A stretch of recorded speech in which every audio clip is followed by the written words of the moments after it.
Good evening, guys. Happy Saturday evening. Now we're off back to Topsy Tickletown. So welcome to Storyteller's Corner. This is Topsy Tickletown Chapter 9, The Great Wobble Wobble Wednesday, which was not on the calendar.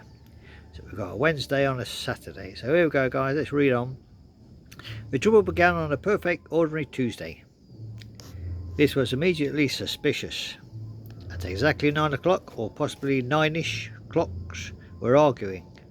The cobblestones in Topsy Tickletown let out a collective wiggle. Not a quake, not a shake, just a polite, enthusiastic wobble, as if they'd heard an excellent joke and were trying not to laugh. Mayor Pennywig Puddlewump felt it first.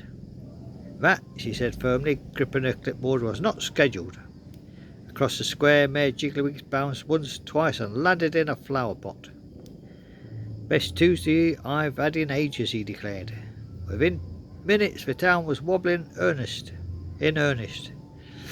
Teacups sloshed, hats slid sideways. Captain Wobbleboots found himself walking perfectly straight for the first time in his life, and was deeply unsettled by it.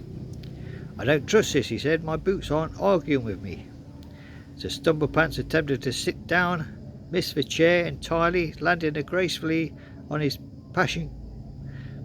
Sir Stumblepants attempted to sit down and missed the chair entirely, landing gracefully on a passing cushion he did not own. Apologies, he said to the cushion. At the centre of it all stood Professor Fumblepops, whose hair had reached a level of excitement which was reserved for thunderstorms. I believe, he announced, adjusting 3 levers at once, that the town has slipped into wobble resonance. A what? Asked Pennywig. A condition, said the Professor, in which everything becomes slightly more itself than usual. And as if on cue, the giggle clock began ticking in polka dot rhythm. The lanterns blinked in Morse code, spelling "wee." A goose put on a scarf. Nanny Noodlewigs, standing perfectly still, sipped her tea. This, she said calmly, will pass. Mayor Pennywig tried to restore order. Everyone remained calm and hold on to something stable. Unfortunately, the stables had joined the wobble and were politely moonwalking. Mayor Jigglywigs saw opportunity. I hereby declare, he shouted, a spontaneous festival of unexpected motion. Music erupted, played by instruments that had never agreed to be instruments before. Professor Fumblepop's toaster began tap dancing. Sir Stumblepants was elected honorary conductor by mistake. Captain Wobbleboots found himself leading a parade he had not agreed to join, marching heroically, which had been gently carried sideways by the crowd. Just when the wobble reached its wobbles, the wobbliest, the town lurched and stopped. Everything froze. Silence. Then a single cobblestone sighed. The wobble drained away like laughter after a good joke. People blinked.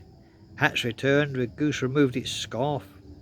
Mayor Pennywig straightened her papers. Well, she said carefully, that was highly irregular. Mayor Jigglywigs grinned, but memorable. Nanny Noodlewigs finished her tea. The town needs a stretch. That evening the town calendar was updated. A new day was added, written in pencil.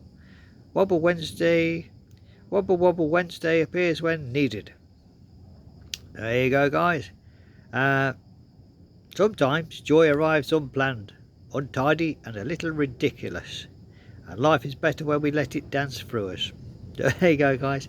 No Topsy Tickle tomorrow, guys, because it's Sunday, Lord's Day.